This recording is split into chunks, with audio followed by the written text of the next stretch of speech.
गौरी पुत्र गणेश भगवान की जय। जय श्री कृष्णा, राधे राधे। नमस्कार दोस्तों, आपके अपने YouTube चैनल एक्सप्लोरिंग देवस्थानम में आपका स्वागत है। भगवान श्री कृष्ण के श्रीमुख से एकादशियों का महात्म्य सुनकर श्रद्धा पूर्वक उन्हें प्रणाम करते हुए अर्जुन ने कहा, हे केशव, आपके श्रीमुख से एकादशियों की कथाएं सुनकर मुझे असीम आनंद की प्राप्ति हुई है। हे मधुसूदन, कृपा कर अन्य एकादशियों का महात्म्य सुनाने की भी अनुकंपा करें। तब श्री कृष्ण भगवान ने कहा, हे अर्जुन, अब मैं माघ मास के कृष्ण पक्ष की षटतिला एकादशी व्रत की कथा सुनाता हूँ। एक बार दालभ्य ऋषि ने पुलस्त्य ऋषि से पूछा, हे ऋषि श्रेष्ठ, मनुष्य मृत्यु लोक में ब्रह्म हत्या आदि महापाप करते हैं और दूसरों के धन की चोरी तथा दूसरे की उन्नति को देखकर ईर्ष्या आदि करते हैं। ऐसे महान पाप मनुष्य क्रोध, ईर्ष्या, आवेग और मूर्खता वश करते हैं और बाद में शोक करते हैं कि हाय, यह हमने क्या किया। हे महामुनि, ऐसे मनुष्यों को नरक से बचाने का क्या उपाय है? कोई ऐसा उपाय बताने की कृपा करें जिससे ऐसे मनुष्यों को नरक से बचाया जा सके, अर्थात उन्हें नरक की प्राप्ति न हो। ऐसा कौन सा दान पुण्य है जिसके प्रभाव से नरक की यातना से बचा जा सकता है? इन सभी प्रश्नों का हल आप कृपा पूर्वक बताइए। दालभ्य ऋषि की बात सुन पुलस्त्य ऋषि ने कहा, हे मुनि श्रेष्ठ, आपने मुझसे अत्यंत गूढ़ प्रश्न पूछा है। इससे संसार में मनुष्यों को बहुत लाभ होगा। जिस रहस्य को इंद्र आदि देवता भी नहीं जानते, वह रहस्य मैं आपको अवश्य ही बताऊंगा। माघ मास आने पर मनुष्य को स्नान आदि से शुद्ध रहना चाहिए और इंद्रियों को वश में करके तथा काम, क्रोध, लोभ, मोह, ईर्ष्या तथा अहंकार आदि से सर्वदा बचना चाहिए। पुष्प नक्षत्र में गोबर, कपास, तिल मिलाकर उपले बनाने चाहिए। इन उपलों से 108 बार हवन करना चाहिए। जिस दिन मूल नक्षत्र और एकादशी तिथि हो, तब अच्छे पुण्य देने वाले नियमों को ग्रहण करना चाहिए। स्नान आदि नित्य कर्म से देवों के देव भगवान श्री हरि का पूजन व कीर्तन करना चाहिए। एकादशी के दिन उपवास करें तथा रात को जागरण और हवन करें।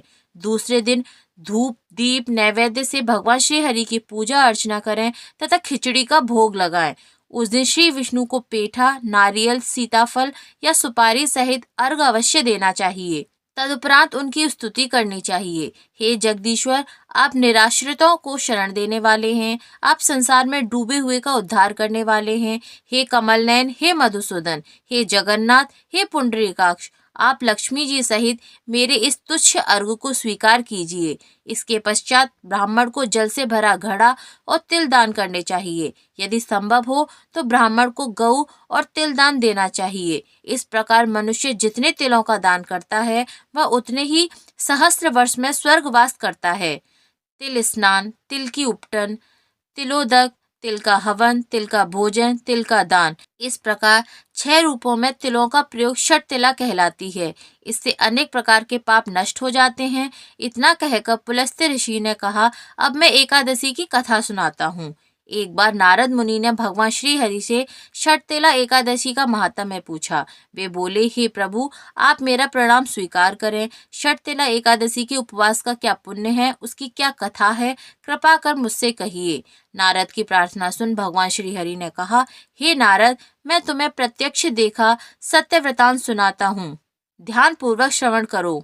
बहुत पहले मृत्यु लोक में एक ब्राह्मणी रहती थी। वह सदा व्रत उपवास किया करती थी।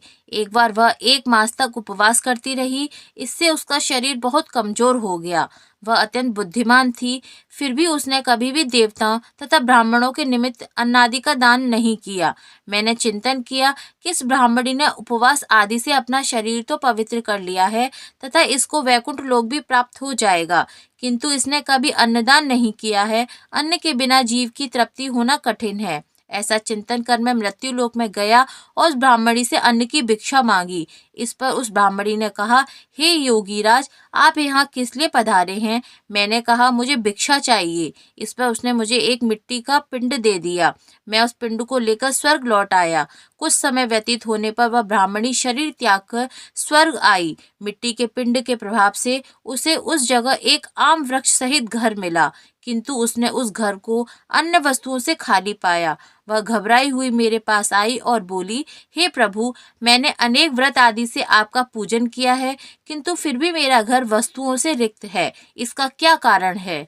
मैंने कहा, तुम अपने घर जाओ और जब देव स्त्रियां तुम्हें देखने आए तब तुम उनसे षटतिला एकादशी व्रत का महात्म्य और उसका विधान पूछना। जब तक वह न बताएं तब तक द्वार नहीं खोलना। प्रभु के ऐसे वचन सुन वह अपने घर गई और जब देव स्त्रियां आईं और द्वार खोलने के लिए कहने लगीं, तब उस ब्राह्मणी ने कहा, यदि आप मुझे देखने आई हैं तो पहले मुझे षटतिला एकादशी महात्म्य बताइए। तब उनमें से एक देव स्त्री ने कहा, यदि तुम्हारी यही इच्छा है तो ध्यान पूर्वक श्रवण करो। मैं तुमसे एकादशी व्रत और उसका महात्म्य विधान सहित कहती हूँ। जब उस देव स्त्री ने षटतिला एकादशी का महात्म्य सुना दिया, तब उस ब्राह्मणी ने द्वार खोल दिया। देव स्त्रियों ने ब्राह्मणियों को सब स्त्रियों से अलग पाया। उस ब्राह्मणी ने भी देव स्त्रियों के कहे अनुसार षटतिला एकादशी का उपवास किया और उसके प्रभाव से उसका घर धन्य धान से भर गया। अतः हे पार्थ, मनुष्यों को अज्ञान को त्याग कर षटतिला एकादशी का उपवास करना चाहिए। इस एकादशी व्रत के करने वाले को जन्म जन्म की निरोगता प्राप्त हो जाती है।